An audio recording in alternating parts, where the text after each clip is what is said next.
Birth সাৰ্টিফিকেটখন বনোৱাৰ নতুনকৈ portal আহি গৈছে, নতুন ৱেবছাইট আহি গৈছে। এতিয়া আপুনি ঘৰতে বহি আপোনাৰ মোবাইলৰ জৰিয়তে আপুনি বাৰ্থ সাৰ্টিফিকেটখন বনাব পাৰিব আৰু এইখন বাৰ্থ সাৰ্টিফিকেট আপুনি অনলাইন যোগে বনাব পাৰিব। যদি আপুনি এতিয়ালৈকে বাৰ্থ সাৰ্টিফিকেটখন বনোৱা নাই তেন্তে আজিৰ এই ভিডিঅ আপোনাৰ বাবে অতিকৈ গুৰুত্বপূৰ্ণ হ'ব। এই ভিডিঅ'ত মই আপোনাক দেখুৱাম যে আপুনি কেনেকৈ ঘৰতে বহি আপোনাৰ মোবাইলৰ জৰিয়তে আপুনি বাৰ্থ সাৰ্টিফিকেটখন বনাব পাৰিব আৰু আপুনি কেনেকৈ ডাউনলোড কৰিব পাৰিব, লগতে আপুনি বাৰ্থ সাৰ্টিফিকেটখন কেনেকৈ লাভ কৰিব পাৰিব, কিমান টকা খৰচ হ'ব, কি নথিপত্ৰৰ প্ৰয়োজন হ'ব, গোটেইখিনি প্ৰচেছ মই আপোনাক এই ভিডিঅ'ত ষ্টেপ বাই ষ্টেপ দেখুৱাই দিম আৰু জনাই দিম। আপুনি অলপ স্কিপ নকৰাকৈ ভিডিঅ'টো সম্পূৰ্ণ চাব যাতে এই ভিডিঅ চাই আপুনি এখন বাৰ্থ সাৰ্টিফিকেট বনাব পাৰে কত নোযোৱাকৈ। প্ৰথম ভিডিঅ'ৰ ডেছক্ৰিপশ্যনত এটা লিংক দিছো, সেই লিংকত ক্লিক কৰি আপুনি ডাইৰেক্ট এইটো পেজলৈ আহিব পাৰিব। অহাৰ পাছত আপোনাৰ সন্মুখত এনেকুৱাকৈ ইণ্টাৰফেচ আহিব। প্ৰথমতে আপুনি চাব পাৰিব ইয়াত দিয়া আছে ত্ৰি লাইন, ইয়াত আপুনি ক্লিক কৰিব। পাছত দিয়া আছে সাৰ্ভিস, আপুনি সাৰ্ভিসত ক্লিক কৰিব। তাৰ পাছত আপুনি স্ক্ৰল ডাউন কৰি তলত আহিব। এতিয়া আপুনি চাব পাৰিব ইয়াত সাৰ্চ এটা বাৰ দিয়া আছে, এই সাৰ্চ বাৰত আপুনি লিখিব পাৰমিশন ডিলিট। এইখিনি লিখাৰ পাছত আপুনি তলপিনে আহিব। ইয়াত আপুনি চাব পাৰিব permission for delete path registration দিয়া আছে। আপুনি ইয়াত চাব পাৰিব এটা এপ্লাই বাটন দিয়া আছে, ইয়াত আপুনি ক্লিক কৰিব। এপ্লাই বাটনত ক্লিক কৰাৰ পাছত আপুনি অলপ সময় ৱেইট কৰিব, আপলোডিং হ'ব। তাৰ পাছত আপোনাৰ সন্মুখত এনেকুৱাকৈ ইণ্টাৰফেচ আহিব। ইয়াত গাইডলাইনছ আৰু ৰিকুৱাৰমেণ্ট দিয়া আছে, আপুনি পঢ়ি গোটেইখিনি তথ্য জানিব পাৰিব। মই ইয়াত আপোনালোকক ভিডিঅ'টো দেখুৱাই দিম। পাছত আপুনি এপ্লাইত ক্লিক কৰিব। ইয়াৰ পাছত আপুনি চাব পাৰিব চিটিজেন দিয়া আছে, ইয়াত ক্লিক কৰি যদি আপুনি এই তিনিটা গ্ৰুপৰ হয় PFC CSC আৰু অফিচিয়েল তেন্তে আপোনাৰ আইডি পাছটো এন্টাৰ কৰি আপুনি লগইন কৰিব পাৰিব। আৰু যদি আপুনি নতুনকৈ হয় তেন্তে আপুনি চিটিজেনত ৰাখিব। পাছত আপুনি চাব পাৰিব ইয়াত দিয়া আছে ৰেজিষ্টাৰ নাও, ইয়াত আপুনি ক্লিক কৰিব। ৰেজিষ্টাৰ নাওত ক্লিক কৰাৰ পাছত আপুনি অলপ সময় ৱেইট কৰিব। তাৰ পাছত প্ৰথম আপোনাৰ মোবাইল নম্বৰটো ৰেজিষ্টাৰ কৰিব লাগিব, আপুনি এটা আইডি পাছৱৰ্ড বনাব লাগিব। ইয়াত আপুনি আপোনাৰ মোবাইল নম্বৰটো এন্টাৰ কৰি আপুনি চেণ্ডাৰ OTP-ত ক্লিক কৰিব। তাৰ পাছত আপোনাৰ মোবাইল ফোনত এটা OTP আহিব, সেইটো ইয়াত এন্টাৰ কৰি আপুনি ভেৰিফাই OTP-ত ক্লিক কৰিব। আপোনাৰ মোবাইল নম্বৰটো ভেৰিফাই সাকসেসফুল হৈ যাব। পাছত দিয়া আছে গিভেন নেম, ইয়াত আপোনাৰ নামটো লিখিব। জেন্ডাৰত ক্লিক কৰি আপুনি মেল নে ফিমেল ইয়াত আপুনি সিলেক্ট কৰিব। পাছত এই তিনিটা বক্সত আপোনাৰ জন্ম তাৰিখ লিখিব। তাৰ পাছত পাৰ্সোনাল মেছেজত আপুনি আপোনাৰ নামটো লিখিব পাৰিব। পাছত দিয়া আছে ইউজাৰ নেম, ইয়াত আপুনি এটা ইউজাৰ নেম ৰাখিব আৰু সেইটো আপোনাৰ মনত ৰাখিব। পাছৱৰ্ডটো আপোনাৰ মনত ৰাখিব আৰু কনফাৰ্ম কৰিব পাছৱৰ্ড। তাৰ পাছত আপুনি তলত আহিব, এই কেপচা অংকটো শুদ্ধ আনসাৰ উলিয়াই ইয়াত এন্টাৰ কৰি আপুনি সৰু বক্সত টিক মাৰ্ক কৰি আপুনি সাইন আপত ক্লিক কৰিব। তাৰ পাছত আপোনাৰ মোবাইল নম্বৰটো ৰেজিষ্টাৰ সাকসেসফুল হৈ যাব। এতিয়া আপুনি যেটো ইউজাৰ নেম আৰু পাছৱৰ্ড দিছে সেইটোৰ জৰিয়তে আপুনি কেনেকৈ লগইন কৰিব পাৰিব ইয়াত মই আপোনাক দেখাম। ইয়াৰ পৰা আপুনি বেক আহিব।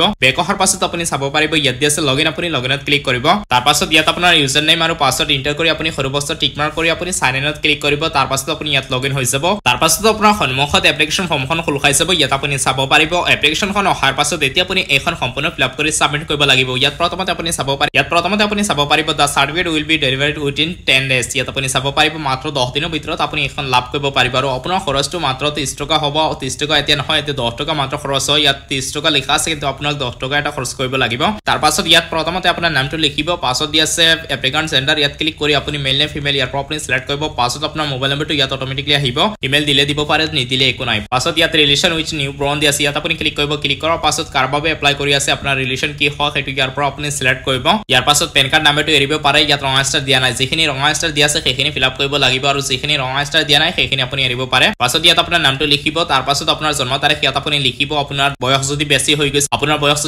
গৈছে, বাৰ্থ সাৰ্টিফিকেট এতিয়ালৈকে বনোৱা নাই তেন্তে ইয়াত আপোনাৰ জন্ম তাৰিখটো একুৰেট যিটো আছিল সেইটো আপুনি লিখিব। পাছত আপুনি চাব পাৰিব নিউ বৰ্ণ জেন্ডাৰ দিয়া আছে, ইয়াত আপোনাৰ জেন্ডাৰটো আপুনি সিলেক্ট কৰিব। পাছত ইয়াত দিয়া আছে ফাদাৰ্স নেম, ইয়াত আপোনাৰ দেউতাৰ নাম লিখিব, মাৰ নাম তলৰ বক্সত লিখিব। তাৰ পাছত দিয়া আছে place of birth of the new বৰ্ণ দিয়া আছে, ইয়াত আপুনি ক্লিক কৰিব। ক্লিক কৰাৰ পাছত আপোনাৰ জন্ম হোৱা তাৰিখৰ নাম কি আছিল ইয়াত আপুনি চাব পাৰিব। হস্পিটেল, হাউচ আৰু আদাৰ আছে, য'ত আপোনাৰ জন্মগ্ৰহণ হৈছে সেই অপশনটো ইয়াৰ পৰা আপুনি সিলেক্ট কৰিব। পাছত তলত আহিব, ইয়াত আপোনাৰ কমপ্লিট ঠিকনাখিনি লিখিব। আপুনি ইয়াত হাউচ যদি সিলেক্ট কৰে তেন্তে আপোনাৰ ঘৰৰ এড্ৰেছসমূহ লিখি দিব। হস্পিটেল সিলেক্ট কৰিলে হস্পিটেলখনৰ এড্ৰেছ আপুনি ইয়াত লিখিব। পাছত আপুনি কিহৰ কাৰণে এতিয়ালৈকে বাৰ্থ সাৰ্টিফিকেটখন বনোৱা নাই সেই ৰিজনটো ইয়াত আপুনি লিখিব। পাছত তলত আহিব, ইয়াত আপুনি আসাম এনেকুৱা পাই যাব। পাছত ইয়াত ক্লিক কৰি আপোনাৰ ডিষ্ট্ৰিক্টখনৰ নাম ইয়াৰ পৰা আপুনি সিলেক্ট কৰিব। তাৰ পাছত সাব ডিভিজন, ইয়াত ক্লিক কৰি আপোনাৰ সাব ডিভিজনৰ নাম সিলেক্ট কৰিব। পাছত সাৰ্কল অফিচ, ইয়াত ক্লিক কৰি আপোনাৰ সাৰ্কল অফিচখনৰ নাম সিলেক্ট কৰিব। ভিলেজ টাউন, ইয়াত আপোনাৰ গাঁৱৰ নামটো লিখিব। চহৰত বসবাস কৰিলে টাউনৰ নামটো লিখিব। পোষ্ট অফিচ পিন কোডটো ইয়াত লিখিব। পাছত সেভ এণ্ড নেক্সটত ক্লিক কৰিব। তাৰ পাছত আপোনাৰ সন্মুখত এনেকুৱাকৈ ইণ্টাৰফেচ আহিব। এতিয়া আপোনাৰ প্ৰথম অপশনটো হৈ গৈছে। এতিয়া আপুনি ডকুমেণ্টছসমূহ আপলোড কৰিব লাগিব। ডকুমেণ্টছসমূহ আপলোড কৰাত আপুনি ইয়াত গোটেইখিনি প্ৰচেছ সুন্দৰকৈ বুজিব জানিব। তাৰ পাছত আপুনি ইয়াত ফাইনেল সাবমিট কৰিব।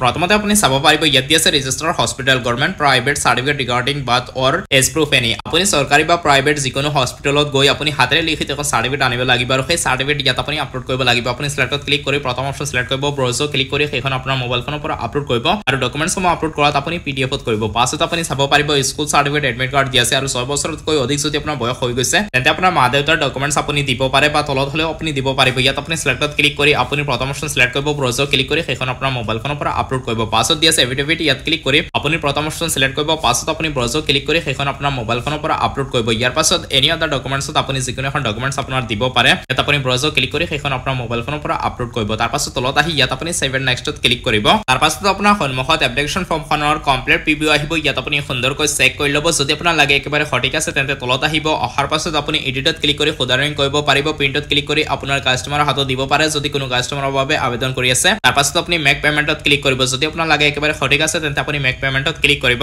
তাৰ পাছত আপুনি অলপ সময় ওয়েট কৰিব অলপ লোডিং হ'ব ইয়াৰ পাছত আপুনি মাত্ৰ 10 টকা এটা পেমেন্ট কৰিব লাগিব আপোনাৰ গুগল পে ফোন পে বা পেটিএমৰ জৰিয়তে আপুনি 10 টকা এটা পে কৰিব লাগিব ইয়াত আপুনি চাব পাৰিব এনেকৈ আপুনি স্ক্ৰল ডাউন কৰি তলপিনে আহিব ইয়াত দুটা অপচন দিয়া আছে ইন্টাৰনেট বেংকিং আৰু পেমেন্ট গেটৱে ইউপিআই এভেইলেবল আছে পেমেন্ট গেটৱেত আপুনি পেমেন্ট গেটৱে সিলেক্ট কৰিব তাৰ পাছত আপুনি ইয়াত চাব পাৰিব সিলেক্ট বেংক দিয়া আছে ইয়াত আপুনি বেংকৰ নামটো সিলেক্ট কৰিব পাছত তলত আহি আপুনি এগ্ৰিড টিক মাৰ্ক কৰিব ইয়াৰ পাছত আপুনি প্ৰসিড ফৰ পেমেন্টত ক্লিক কৰিব তাৰ পাছত আপোনাৰ সন্মুখত এটা জিআৰ নাম্বাৰ আহিব এই নাম্বাৰটো আপুনি কপি নোট কৰি ৰাখি ল'ব কাৰণ এই নাম্বাৰৰ জৰিয়তে আপুনি আপোনাৰ এপ্লিকেশন ফৰ্মখনৰ ষ্টেটাস চেক কৰিব পাৰিব তাৰ পাছত আপুনি আপোনাৰ বাৰ্থ চাৰ্টিফিকেটখন ডাউনলোড কৰিব পাৰিব সেইকাৰণে এই জিআৰ নাম্বাৰটো আপুনি ৰাখি ল'ব পাছত আপুনি ক্লোজত ক্লিক কৰি আগলৈ গৈ আপুনি আপোনাৰ মোবাইল ফোনৰ পৰা আপুনি মাত্ৰ 10 টকা এটা পে কৰিব পে কৰাৰ পাছত আপোনাক একো কৰিব নালাগে আপুনি সেৱা সেতু অফিচিয়েল ৱেবছাইটলৈ আহি আকৌ আপুনি আপোনাৰ 7 দিন বা 10 দিনৰ ভিতৰত আপুনি আপোনাৰ বাৰ্থ চাৰ্টিফিকেটখন ডাউনলোড কৰিব পাৰিব জিআৰ নাম্বাৰটো এন্টাৰ কৰি সো বন্ধুসকল আজিৰ এই ভিডিঅ'তে এইখিনি আছিল আশা কৰিছো আপোনালোকে নিশ্চয় বুজি পাইছে যদি কিবা অসুবিধা হয় কিবা প্ৰশ্ন থাকে তেন্তে আপোনালোকে নিশ্চয় মোক কমেন্টত জনাব